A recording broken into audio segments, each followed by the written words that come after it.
저는 오늘 이 본문의 말씀을 통하여서 이런 제목을 잡아봤습니다. 매일 예수님께 사랑받는 하나님의 자녀가 됩시다.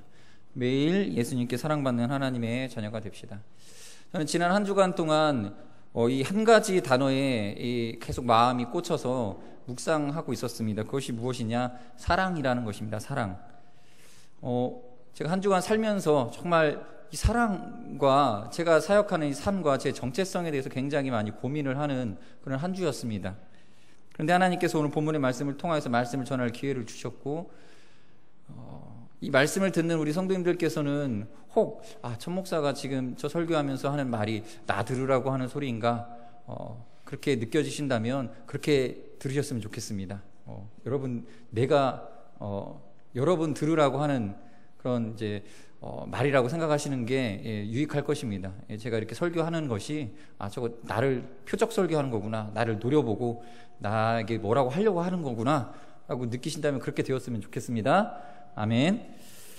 15절의 말씀을 보시면, 그들이 조반 먹은 후에 예수께서 시몬 베드로에게 이르시되 요한의 아들 시몬아, 네가 이 사람들보다 나를 더 사랑하느냐 하시니 이르되 주님 그러하나이다. 내가 주를 사랑하는 줄 주님께서 아시나이다. 이르시되 내 어린 양을 먹이라 하시고. 이 15절을 보시면 우리가 너무 잘 압니다. 이 본문 가지고 설교도 많이 들으셨을 것입니다. 잘 아는 그 질문을 던지십니다. 네가 이 사람들보다 나를 더 사랑하느냐? 베드로는 이 질문에 쉽게 대답을 하지 못합니다. 그냥 네 라고 대답하지 못하고요, 고민을 합니다. 왜 그러죠? 여러분들이 잘 알다시피 이 배반을 했기 때문입니다. 지금 베드로에게는 예수님을 쳐다보기도 어려운 그런 부끄러움이 마음에 자리 잡고 있습니다.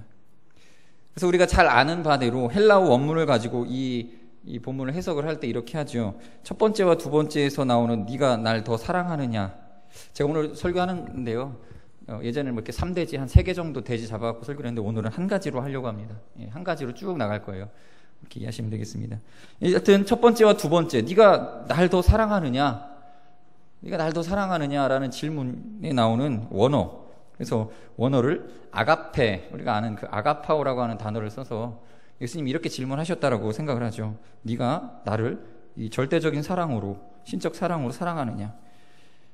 그리고 맨 마지막에 물으셨던 세 번째 질문에는 필레오라고 기록되어 있습니다. 필레이스, 친구 간의 사랑, 사람과 사람 간의 사랑, 우정, 이런 정도 수준의 사랑이라고 하는 단어로 보통 해석하는 필레이스로 질문을 하십니다. 그러니까 첫 번째, 네가 나를 절대적으로 사랑하느냐. 두 번째, 정말 나를 신적으로 네가 사랑하느냐. 세 번째, 그럼 인간적으로라도 나를 사랑하느냐. 보통 우리가 이렇게 이해를 하고 있습니다. 베드로는 일관되게 이렇게 대답합니다. 내가 주님을 인간적으로 사랑하는 줄을 주께서 아십니다. 이때 베드로의 대답은 처음부터 끝까지 필레오가 쓰였습니다. 그냥 사람의 사랑, 사람 수준의 사랑으로 사랑하고 있습니다. 그래서 우리가 이해할 때 보통 예수님께서 요구하신 것은 신적인 사랑인데, 베드로는 이전에 예수님을 배반했기 때문에 차마 자기가 신적으로 주님을 사랑한다고 말하지 못하고 그냥 친구 간의 사랑, 그 우정 수준의 사랑으로 낮춰서 말하는 것이다. 보통 이렇게 해석을 하는 게 일반적인 우리가 들었던 설교의 내용인 걸로 알고 있습니다. 저도 그렇게 생각하고 있었고, 그렇게 해석하는 것도 그다지 크게 큰 문제는 없을 것이라고 여겨집니다. 그러나 예수님께서 당시 사용했던 언어는 이 아가페, 필레오 이런 단어가 아니었고, 이건 헬라어고요. 아람어를 썼을 것입니다. 아람어를 썼고, 그 아람어가 어떤 단어인지는 기록되어 있지 않기 때문에 정확히는 알 수 없습니다. 그게 어떤 사랑이라는 표현이 헬라어로 번역되는 과정에서 아마 요한의 주관적인 해석도 들어갔을 것이라고 생각이 들지만, 그마저도 하나님의 은혜 속에 있겠죠. 헬라어로 번역되면서 이 아가페와 필레오로 좀 구분되어진 것으로 보여집니다. 그러나 히브리 구약 성경을 번역한 그 70인역이라고 하는 성경이 있습니다. 구약 원래 히브리어로 기록되어져 있는데, 유대인들 디아스포라에게 또 그 당시에 그 알렉산드리아 도서관에 소장하기 위해서 헬라어로 번역을 하는 과정에서 70명의 유대인 학자가 랍비들이 동시 번역을 했는데, 각각 다른 장소에서 번역을 했는데 70명이 번역한 내용의 구약 성경이 정확히 일치하더라. 그래서 70인경이라고 하는 그 굉장히 권위 있는 헬라어 구약 성경이 존재하고 있습니다. 예수님께서 회당에서 읽으셨던 성경도 그 70인역이시죠. 그래서 70인역의 권위는 우리가 상당히 인정하는 편입니다. 그런데 이 구약 성경에 나오는 예를 들면 야곱이 요셉을 굉장히 편애하죠. 그 장면에서 등장하는 사랑이라는 단어가 이 헬라어로 번역되어지는 과정에서 똑같은 사랑인데 한 곳에서는 아가페, 한 곳에서는 필레오 이렇게 혼용되어서 쓰여지고 있습니다. 그러니까 제가 봤을 때는 이 성경 본문에서 나타나는 이 사랑이라는 이 헬라어적 단어의 구분이 그렇게 큰 의미를 갖지 않을 수도 있다라는 것이죠. 그래서 여러분 우리가 여기서 바라볼 때 강조되어야 될 부분은 이 필레오와 아가파오의 그 언어적 그 뉘앙스의 차이가 아니라 그냥 예수님께서 베드로에게 사랑이라는 단어를 들이댔다라는 것입니다. 그것에 대해서 베드로가 굉장히 마음 찔려했고 가슴 아파했다. 그리고 그 질문이 우리에게도 동일하게 오늘 이 성경을 읽는 우리가 그 예수님의 네가 나를 사랑하느냐라고 하는 이 질문이 우리의 가슴을 파고드는 어떤 무언가 의미로서 우리가 해석되어지는 것이 더 합당한 것이라고 생각합니다. 즉 사랑이라는 주제, 이 베드로의 낮아진 자존감 속에서 예수님이 말하는 이 사랑이라는 것이 베드로에겐 어떤 의미였는가, 이것을 바라보는 것이 더 마땅하다고 저는 생각이 되어집니다. 예수님께서 이 땅에 오신 것은 딱 하나입니다. 이유가 하나였습니다. 사랑 때문입니다. 사랑. 많은 죄인들을 그 죽음에서 살리시려고 이 땅에 오셨습니다. 정말 사랑하면 찾아갑니다. 여러분들 정말 사랑하면요, 남자가 여자를 사랑하면 편지만 주고받을 수는 없습니다. 옛날에 뭐 펜팔이라고 해서 했는데요, 오래가지 않습니다. 만나야 됩니다. 찾아가서 만나서 얼굴을 마주보고 이야기도 나누고 데이트도 하고 해야 됩니다. 제가 군 시절에 좋아하는 자매가 있었습니다. 우리 아내는 아닙니다. 한 번만 만나봤으면 하는 간절한 바람이 있었습니다. 그러나 만나지를 못했고 휴가 때 찾아가려고 했는데 연락이 두절이 됐습니다. 그 자매 이름도 똑같은 현주였는데 그래서 그랬는지요? 예, 모르겠습니다. 추궁을 당하겠죠? 사랑을 하면 만나려고 하죠. 만나보고 싶습니다. 정말 보고 싶습니다. 너무 보고 싶어서 미치려고 합니다. 제가 생활했던 그 군 중대에는 100명이 넘는 인원이 있었는데 다 뭐 여자친구가 있고 이런 친구들이 전우들이 있었던 게 아니라 그 중에 한 100명 중에 한 30명, 40명 정도는 내가 밖에 나가면 만날 여자친구가 있다라고 말하는 뭐 그런 정도였습니다. 그 중에 이제 편지를 주고받는 게 한 20, 30명 정도 되었던 것 같고요. 그 중에서 제대할 때까지 안 깨지고 계속 만나는 이 소대원이 제 밑에 있었던 후임병 중에 하나였습니다. 끝날 때까지, 제대할 때까지, 제대 후에까지 만나더라고요. 딱 한 명이 그랬습니다. 한 명이. 군대는 만나지 못하는 장소죠. 만날 수가 없습니다. 어쩌다 한번 만나는데 그렇게 오랫동안 떨어뜨려 놨는데 사랑을 지속하라고 하는 것은 사실 말이 안 되는 것이죠. 그만큼 만남과 사랑은 중요한 것이죠. 오히려 제 후임병 광주 사람이었는데 되게 지독하게 느껴지더라고요. 아유, 독한 놈. 끝까지 제대할 때까지 사귀고 사람들이 그렇게 욕을 하더라고요. 정말 오래간 병장 하나가 병장 말년까지 이렇게 버티는 것 같더니 나중에 이별 통보를 받더라고요. 그날 그 분리수거장에 올라와서 그동안 모았던 그 받아왔던 편지들을 한 장 한 장 태우더라고요. 불 붙여가면서 얼굴 시뻘개져가지고. 만나지 않으면 이렇게 무너지는 것이 사랑이죠. 물론 이게 예수님께서 우리를 만나지 못하셨다 할지라도 사랑이 끊어지거나 그러진 않은데 아마 하나님의 그 뜨거운 사랑과 열정이 그 아들 예수 그리스도를 성육신하여 이 땅에 오시게끔 그렇게 우리와 만나고자 하시는 그 뜨거운 사랑으로 나타난 것이 바로 우리가 지금도 믿고 우리 이름으로 우리의 구세주라고 부르는 그 이름 예수입니다.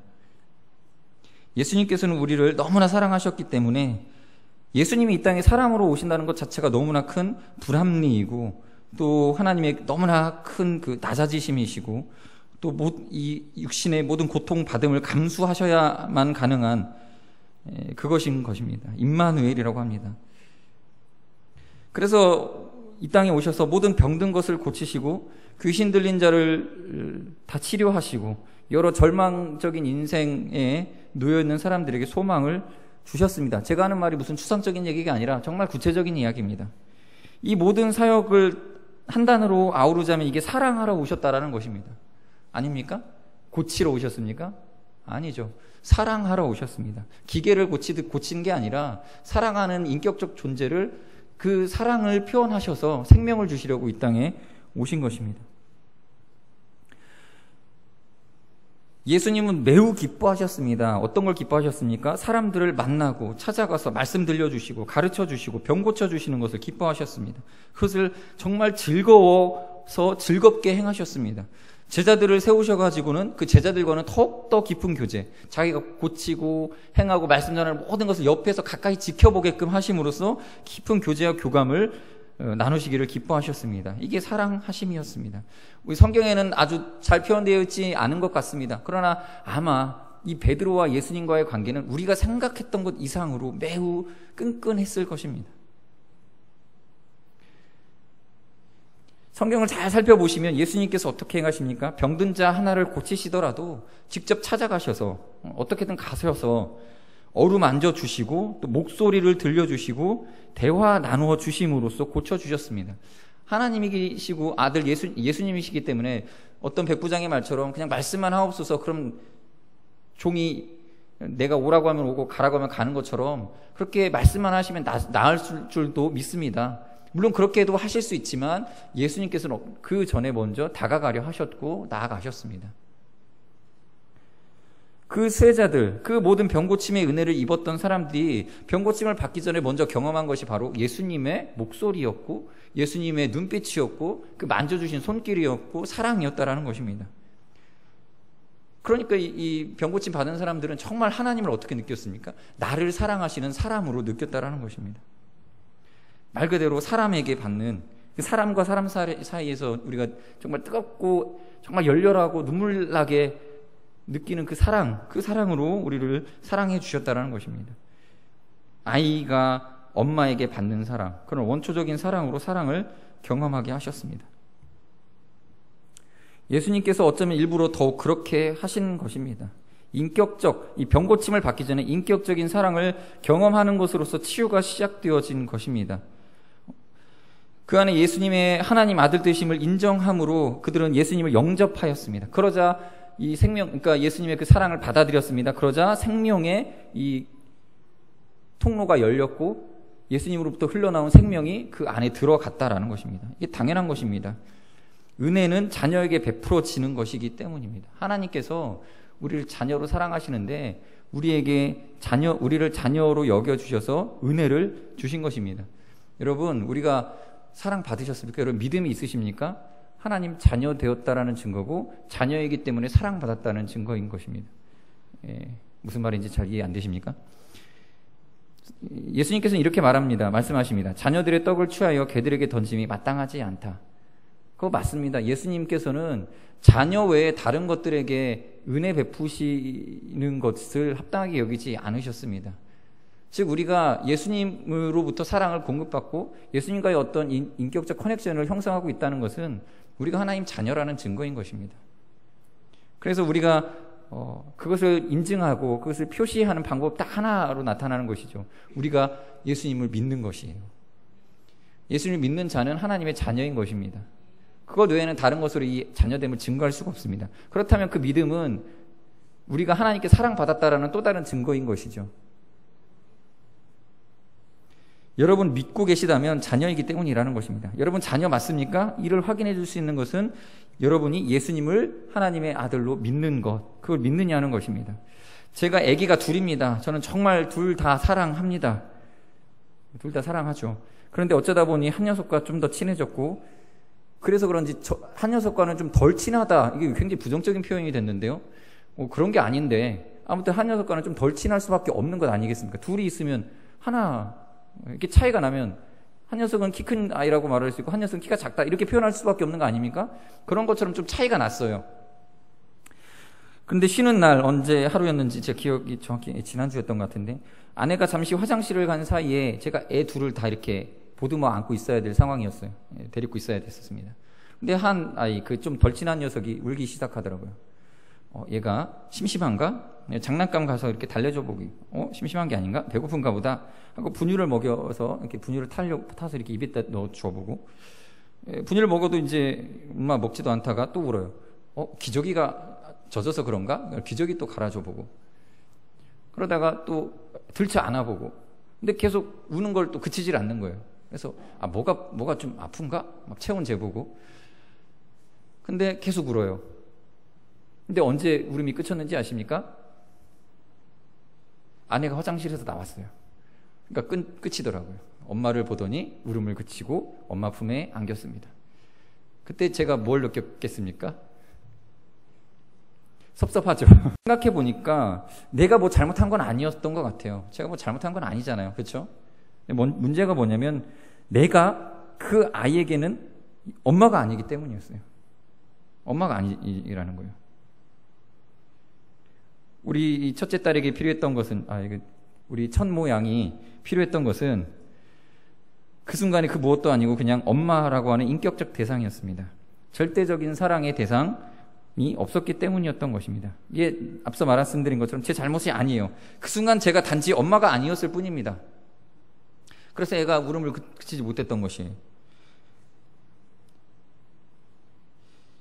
엄마만큼의 깊이를 낼 수가 없었습니다. 엄마만큼의 사랑의 관계를 형성할 수는 없었습니다. 여러분, 누굴 가장 사랑하십니까? 남편만큼 할 수 있을 것 같습니까? 아내만큼 될 것 같습니까? 여러분을 사랑하는 존재가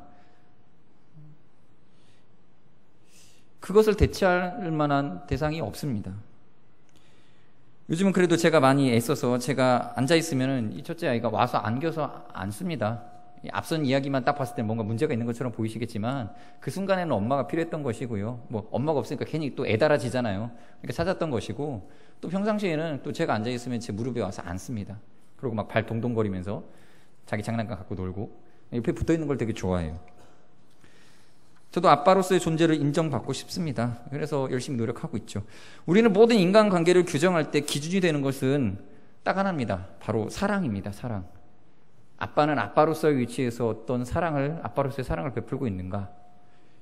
어쩌면 매우 원천적인 본능적으로 이렇게 주어지는 것일 수 있는데, 이것이 우리가 인간관계를 형성하는 모든 그 원칙입니다. 어떻게 사랑하느냐, 어떤 방식으로 사랑을 베푸는 관계인가, 이게 관계의 핵심이죠. 이것을 때로는 조직 속에서 이렇게 만들어가기도 합니다. 그게 가능합니다. 사랑은 만들어갈 수 있습니다. 마치 탱자나무에다가 귤 그 가지를 접붙이기 하는 것처럼 접붙이는 것이 가능합니다. 그리고 이 사랑이라는 것이 마치 이 나무와 이 접붙인 나무의 절단면과 절단면 사이에서 진액을 뿜어내고 그 진액이 이 수관을 연결시키는 것처럼, 그 사랑이라는 것이 어쩌면 어색할 수도 있는 우리 관계를 정말 끈끈하게 생명이 흐를 수 있을 법한, 생명의 물이 흐르는 통로를 열어줄 수 있는 그런 관계로 만들어주는 것이 바로 사랑이라는 것입니다. 좀 시간이 걸릴 뿐이지 예수님도 사실 베드로와 그런 관계 아니었습니까? 어떤 혈연적 관계도 아닙니다. 어느 날 갑자기 예수님이 찾아가셔서 나를 따르라.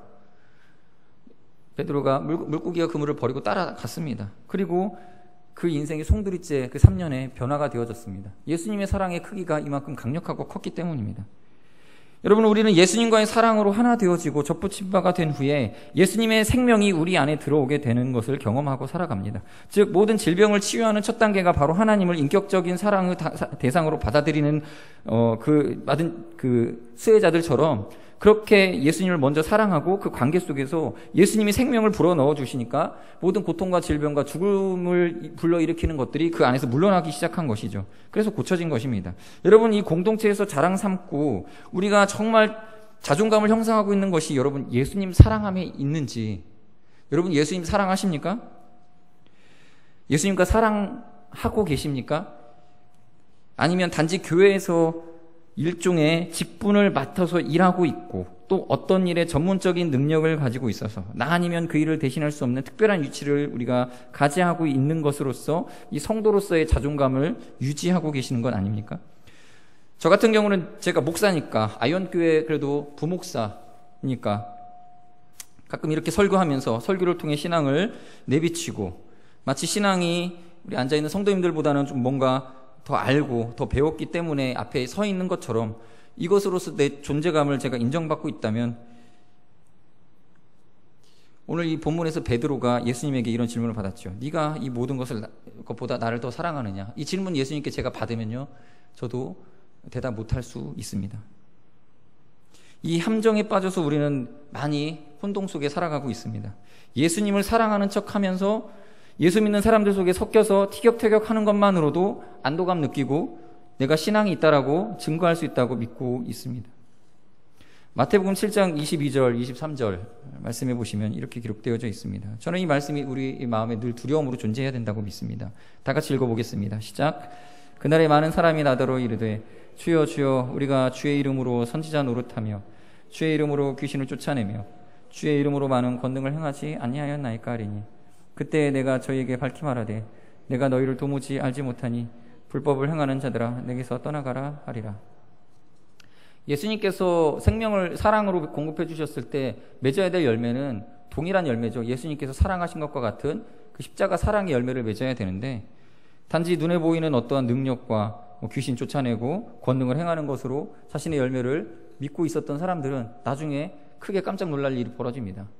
그 사랑의 열매를 맺은 게 아니라 어떤 외형적인 이 어떤 기능적인 면에서의 열매를 내 안에 그 정말 맺어야 될 열매라고 착각하고 살아왔던 것이 이 순간 예수님 앞에 서는 순간 화르르 무너지게 되는 것이죠. 만일 제가 여러 성도들에게 겉으로는 친절한 척하면서 뒤에서는 흉보고 욕하고 비난하고 미워하고 그렇다면 저는 주님의 거룩한 성도이겠습니까? 아니면 마귀의 하수인이겠습니까? 베드로를 한번 보십시오. 자기는 예수님의 수제자인 줄 알고 있었지만 정작 십자가를 지신 예수님, 채찍질 당하신 예수님에게는 저주를 퍼붓는 배신자였습니다. 그 순간만큼은 대적자였습니다. 우리는 이것을 두려워하며 살아야 합니다. 과연 성도님들 올 한 해 동안 과연 성도였는지, 내가 예수님의 사랑받은 성도였는지, 제자였는지 이 질문에 우리가 대답할 준비를 해야 될 것입니다. 우리는 이렇게 대답할 수 있습니다. 네, 어느 정도는요. 그 순간 다시 예수님께서 물어보십니다. 너 정말 원수를 사랑하고 그를 위해서 기도했느냐? 대답할 수 있으시겠습니까? 원수를 사랑하는 것이 안 되면 예수님의 십자가는 우리에게 아무 의미가 없는 것입니다. 왜냐하면 예수님의 십자가가 보여준 게 무엇입니까? 원수를 위한 피 흘림이셨다라는 것입니다. 원수를 위해 피 흘리신 것이 예수님의 사랑입니다. 예수님의 이 사랑을 사랑으로 받아들이는 것을 우리가 보통 영접한다라고 말합니다. 예수님을 영접한다. 예수님 시대에는 두 가지 종류로 사람을 분류할 수 있었습니다. 첫 번째는 예수님을 영접한 사람들, 예수님이 문 두드리고 찾아오실 때 들어오십시오. 대화 나누십시다. 이랬던 사람과 예수님이 오시면 돌 던지고 욕하고 비방하고 미워했던 바리새인이라든지 사두개인 같은 그런 대적자들. 예수님의 따뜻한 사랑을 우리가 받아야 됩니다. 받아들이고 인정하고 수용하는 것, 이것을 믿음이라고 합니다. 여러분, 우리가 원수라도 사랑하려면 먼저 예수님의 사랑을 받아야 합니다. 베드로와 같은 이런 과정을 좀 거쳐야 되겠습니다. 민망하죠. 예수님 예수님 미워한다고, 예수님을 저주하고 난 모른다고 그렇게 부인했던 사람이 이제 예수님께 사랑하느냐는 질문을 받을 때에 민망하고 부끄러워서 대답할 수가 없습니다. 정말 그 표현을 할 수 없는 것이죠. 그런데도 불구하고 예수님 앞에 나아가서 예수님의 사랑을 인정하고 받아들이는 과정이 우리에게 있어야 되는 것입니다. 이걸 우리는 매일 경험할 것입니다. 잠들기 전에 매일 회개하셔야 됩니다. 회개의 자리에서 민망하고 부끄럽습니다. 새벽 예배 나와서 기도할 때 회개 기도부터 해야 되는데 정말 괴롭습니다. 그거 다 열거하기가 어렵습니다. 그런데 용서해 주시는 예수님의 그것을 믿고, 그 은혜를 믿고 회개할 때, 그리고 용서받을 때에 그것이 우리에게 또 다른 제자로서 삶을 살아갈 수 있는 능력을 주는 것입니다. 이게 먼저 되어야 되는 것이죠. 다른 사람을 사랑하기 위한 나 자신이 먼저 하나님과의 관계가 회복되어짐이 있어야 됩니다. 그런데 이게 안 되는 사람들은 이런 생각을 갖습니다. 내가 관심 가져준다고, 내가 그 사람에게 사랑을 표현한다고 그 사람이 무슨 변화가 있겠어? 내가 찾아가 만나준다고 무슨 아픈 게 낫거나 내가 기도해준다고 병고침이 있겠어? 또 오버한다는 소리나 듣겠지. 에휴, 내 신앙 하나 제대로 못 챙기는데 무슨 누굴 가르치고 섬기겠어. 이렇게 자존감이 확 낮아져 버린 상태에서는 아무것도 할 수 없습니다. 그리스도인에게서 가장 최악의 상태가 두 가지 정도가 있습니다. 하나는 용서받지 못한 상태고 하나는 사랑받지 못한 상태입니다. 성경에 보면 회개할 것이 없는 의인 99보다 회개한 한 사람을 하나님이 더 기뻐하신다고 하죠. 그래서 우리는 회개한 한 사람이 되어야 됩니다. 아니면 적어도 회개할 것 없는 99의 의인이 되든지 해야 됩니다. 그런데 가장 최악은 이거죠. 회개할 것밖에 없는 죄인. 그런데 이렇게 살아가는 사람들이 의외로 많습니다. 뭔가 겸손한 것 같고 자조적이며 그런 사람인 것 같지만 비참한 사람입니다.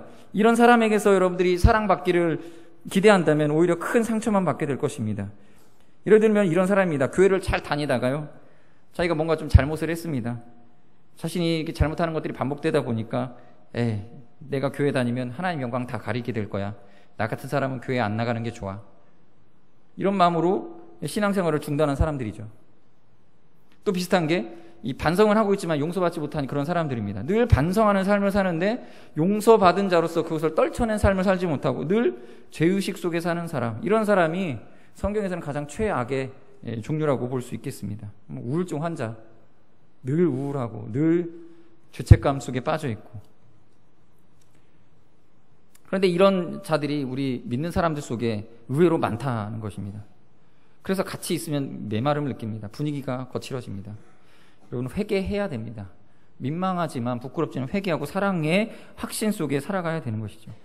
어떤 선교사가 사명을 가지고 선교를 나갑니다. 선교사가 회에 나가서 이런저런 사역을 해야 되는데 의료 선교사나 어떤 특수 전문 사역 선교사가 아닌 이상 대부분의 선교사들은 특별한 게 없습니다. 빈손으로 갑니다. 일단 하나님 부르셨기 때문에 나를 사용하여 주시옵소서, 이런 믿음 가지고 가는 것입니다. 그때 그 선교사가 찾아가서 현지인들을 만나고 위로하고 말씀을 전해줄 때 아무것도 없습니다. 그런데 현지인들이 예수님의 사랑을 느끼는 겁니다. 사랑을 받습니다. 이 사람들이 이런 사랑을 받아본 적이 없습니다. 의외로 이 사람들을 모릅니다. 예수님의 사랑이라는 거 경험해 본 적이 없습니다. 왜냐하면 자기 자신 이기적인 삶을 계속 살아왔고, 그러니까 하나님의 그 사랑에 대한 것들에 대한 경험이 전혀 없는 삶을 살아왔기 때문에 모릅니다. 그런데 선교사가 와서 예수님께로 받은 사랑을 가지고 사랑을 전하니까 이 사람들이 변화가 되는 것입니다. 오늘 본문의 베드로는 예수님의 사랑을 전달해야 될 1순위 목회자였습니다. 그런데 베드로는 지금 사역을 못할 상황입니다. 왜냐하면 예수님을 부인했던 그리고 저주했던 그런 부끄러움이 있기 때문입니다. 그런데 예수님께서 이것을 해결해 주십니다. 저는 이 복음서가 당시 교회의 최고 지도자였던 베드로의 이런 부끄러운 과거를 오늘 이렇게 21장 마지막 복음서를 읽고 맨 마지막에 남는 게 베드로의 부끄러운 모습인데, 이것을 기록함으로써 오히려 저는 굉장히 많은 유익과 은혜를 이 말씀을 통해서 얻게 됩니다. 이것을 만약에 당시 교회 지도자였기 때문에 빼놓고 베드로의 존경심, 우리가 그때 당시 성도들이 가졌던 그 베드로라고 하는 이 사도에 대한 이 카리스마를 더 유지하려고 했다면 이것을 숨겼을 수도 있겠지만 드러냈습니다. 그리고 드러낸 것으로 인하여서 오히려 저 같은 사람들은 더 많은 이 도전을 받고 은혜를 얻는 것입니다. 여러분, 하나님의 사랑을 늘 누리시길 바랍니다. 펜글씨를 써보신 분들은 이 펜 촉에 잉크가 마르면 어떻게 합니까? 잉크가 마르면 침을 바른다든지 찜발로는 더 이상 오래 못 가죠. 그래서 어떻게 합니까? 잉크통을 열어서 잉크통에다가 풍덩 담그고 다시 빼서 글씨를 씁니다. 이렇게 글을 쓰다가 메마르면 풍덩 담그고 다시 쓰고 풍덩 담그고 다시 쓰고 그렇게 반복했는데 책이 한 권이 다 쓰여지게 되는 것이죠. 여러분, 우리는 펜촉과 같습니다. 혹 만년필이라고 해도 잉크는 곧 달게 되어져 있습니다. 그러나 예수님의 사랑은 무한한 사랑입니다. 그가 하나님의 아들이시기 때문에 우리는 그 무한함 속에서 샘솟는 샘물을 얻습니다. 그것이 곧 신적인 사랑입니다. 하나님의 사랑입니다. 여러분, 우리가 주의 말씀과 가까이 하고 기도의 자리를 지켜야 하는 이유는 이것입니다. 예수님께 사랑을 받는 것입니다. 오늘 우리가 기도 응답 받는 것은 실로암 연못에 가서 가장 먼저 들어가야만 병고침을 받는 그런 미신이 아닙니다. 마태복음 7장 11절에 이렇게 기록되어져 있습니다. 너희가 악한 자라도 좋은 것으로 자식에게 줄 줄 알거든 하물며 하늘에 계신 너희 아버지께서 구하는 자에게 좋은 것으로 주시지 않겠느냐. 는 예수님의 약속을 믿고 인정하는 것이 우리의 기도입니다. 그러므로 오늘도 기도하시기 바랍니다. 기도는 이 메마른 벽을 딱딱한 막대기로 때리는 것이 아닙니다. 소리를 내어 외치면 그 부드러운 음성만으로도 하나님의 은혜가 샘솟듯이 솟아나는 능력입니다. 그 무한한 사랑을 믿으시고 오늘도 풍성한 은혜를 기대하며 예수님께 사랑받는 시간으로 기도의 시간을 지키시는 우리 성도님들 되시기를 바라겠습니다. 이 시간 잠시 기도하는 시간 갖도록 하겠습니다.